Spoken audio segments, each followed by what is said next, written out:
박종준 전 경호처장님.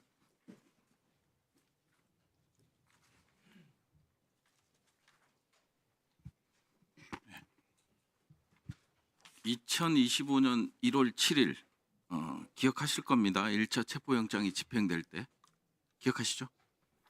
1월 3일 1월 3일이요? 예, 집행될 때 당시 처장님께서 영장 집행 수사기관과 직접 부딪히면 공무집행 방해되니 일절 부딪히지 마라라는 지시를 내린 적이 있습니까? 그거는 그 전부터 일관되게 내린 지시사항이었습니까? 체포 영장이 집행될 때 그 공무집행 방해에 대한 우려가 자꾸 제시가 되기 때문에 일단 정문 밖에서 거기서 대기시키면서 대통령단 변호인단하고 이렇게 상의하도록 하고 가급적 부딪히지 마라 그렇게 얘기를 했습니다. 박종준 증인께는 좀 죄송한 말씀인데 김성훈 차장이 박종준 처장보다 위에 있었던 건 아닙니까? 상하가 바뀐 것 같은 느낌이 들어요. 그렇게 지시를 했는데도 불구하고 김성훈 차장은 무조건 막아. 그리고 윤석열과 시그널 문자가 공개됐어요. 공개돼 갖고 국군 통수권자 안전만 생각된다. 일관된 임무 하나만 생각한다라고 대통령은 이렇게 얘기를 하고 그다음에 저희 경호처가 철동같이 막아내겠습니다. 이런 것들이 문받쳐 막아내겠다라는 거예요. 근데 처장하고 완전히 생각이 달라요. 당일 그 원래 저희들은 정문 밖에서 됐고요. 대기시키면서 하기로 했는데 정문이 갑자기 개방되면서 이제 예상치 못한 상황이 갑자기 아니 예상치 못해도 공무집행 방해 혐의가 적용될 수 있으니까 그 명령이 옳다 그러다가 아니라 어떻게 처장과 차장이 전혀 다른 명령을 내립니까? 그게 맞냐 하는 거고요. 또 하나 그 경호처 직원들이 보안법 보안성 강화 방안 검토 결과를 처장님께 보고했죠? 저는 그 보질 못했습니다. 못했습니까? 예. 이 사실은 알고 계시죠? 그 내용에 대해서 그 어간에 대해서 그 어간 그때 그 주변에서는 그 내용을 제가 파악을 못했습니다. 형법 제155조 증거인멸 소지가 있어서 명령을 불이행한다는 내용입니다. 그 문제는 이미 그 비상계엄 후에 국수본에서 저희 경호처에 증거 보존을 철저히 해달라는 그런 공문이 왔고 거기에 따라서 제가 그 공문에 충실하게 증거 보존을 잘 하라고 제가 이미 지시를 한 바가 있습니다. 그러니까요. 그러니까 처장님 같은 경우는 어찌 됐든 그때 당시만 하더라도 경호처장이었잖아요. 네, 그렇습니다. 처장의 신분으로서 차장에게 휘둘려요. 이런 것들이 처장의 입장에서 봤을 때는 경호처 직원들의 안위부터 시작을 해서 공정한 법 집행 이런 것들이 있잖아요. 그런데 이제 증거 인멸을 시도해요. 시도하다 보니까 경호처 직원들이 이런 항의 문건을 만들어서 보고를 해요.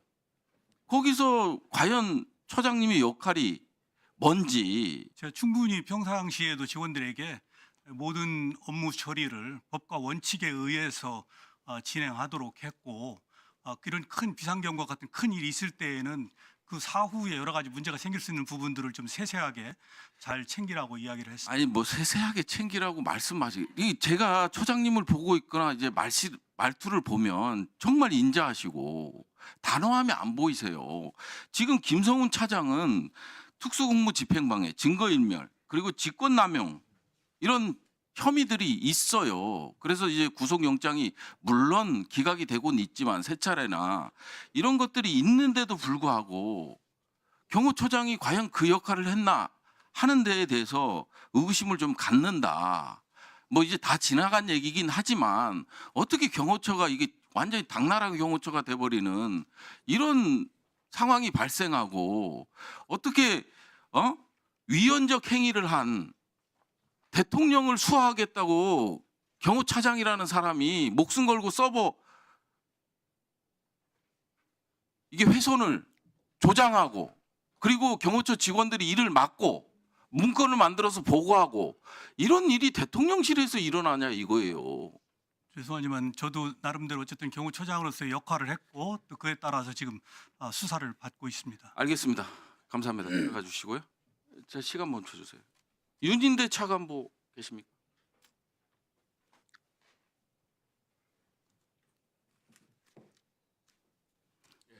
사실관계 좀 확인할게요. 예, 말씀하십시오. 12월 3일 날 21시 55분부터 22시 21시 55분부터 기재부 장관하고 같이 했습니까? 쭉?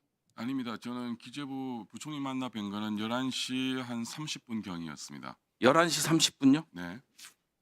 11시 30분요? 네, 그날은 제가 집에 일찍 들어가서 이 운동을 하고 있다가 계엄을 알게 되었고, 그래서 F4A를 소집하라는 지시에 따라서 F4A를 소집을 해서 제가 은행회관에 11시 한 반경 갔습니다. 그러면 쪽지 있죠? 아시죠? 네, 대통령이 최상목 부총리한테 준 쪽지. 네. 그걸 언제 건네받았습니까? 11시 한 반경 뭐 만나 뵙고 한 5분 안쪽에서 제가 받았습니다. 건네받았습니다.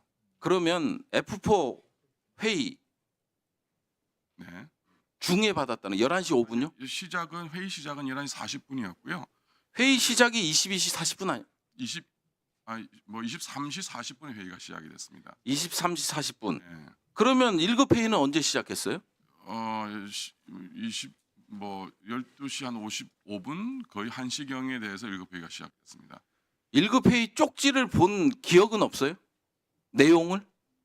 그러니까 제가 본 거는 11시 한 반경 그날 밤 건네받고 일단 제가 밖에 나와서 제가 잠깐 봤던 거였습니다. 그 자리에서. 그러니까 밖에 나와서 회의가 그거를 있어서. 접혀 있었잖아요. 예, 접힌 걸 제가 접힌 걸 주머니에 넣었다가 저는 이제 그날 이제 참석자 챙겨야 되기 때문에 밖에 나온 상태에서 잠깐 열어봤더니 이제 내용을 인지를 하고 그 쪽지를 인지하고 최상목 경제부총리한테 뭐라고 보고를 했습니까? 근데 그 당시는 저희는 이제 뭐 환율 급등, F4A를 통해 가지고 환율 안정 메시지 발신 이런 것들이 너무 급박한 상황이라서 저는 이제 그걸 본 순간에는 이게 내 소관이 아니다 정도만 인식을 가지고 아니 그거를 제가 어떻게 처리할 생각 못했던 거죠. 아니 생각을 해보세요. 네. 예비비를 조속한 시일 내에 충분히 확보하고 보고할 것. 그 다음에 국회 관련 각종 보조금, 지원금, 각종 임금 등 현재 운용 중인 자금 포함 완전 차단할 것. 국가 비상 입학 네, 마무리해 주세요. 예. 국가 비상 입법 기구 관련 예산을 편성할 것. 차관보시잖아요. 네. 이런 쪽지 내용을 확인하고도 경제부총리한테 보고를 안 합니까? 아니요. 그 경제부총리가 혹시 다 알고 있는 내용 아니었어요? 다시 한번 말씀드리지만 제 담당은 아니었고요. 예비비 이런 부분들이 저는 그 당시 F4A에서 환율이 급등하는 상황이었고 긴급하게 또 윗분들 모셨기 때문에 자 그러면 얘는 가지고 최상목 있었습니다. 부총리는 윤석열 대통령한테 네. 옆에 실무자를 통해서 받았다고 했고 네. 윤석열은 쪽지를 준 적이 없다고 하는데 차관보께서는 들은 게 뭡니까? 이 쪽지 전달 과정에서 저는 누가 거짓말하는 겁니까? 그냥 들고 있으라는 말만 들었고 방금 의원님 말씀하신 내용은 저는 사후에 언론 보도를 통해서 알았습니다. 저 총리님께 딱 한 가지만 됐습니다. 한 가지만 여쭙겠습니다. 비상입법기구 설치와 관련돼서 총리의 입장에서 알고 계셨습니까 당시에? 전혀 몰랐습니다. 전혀 몰랐습니다. 네, 강선영 의원 질의해 주세요. 총리님께 질문 드리겠습니다.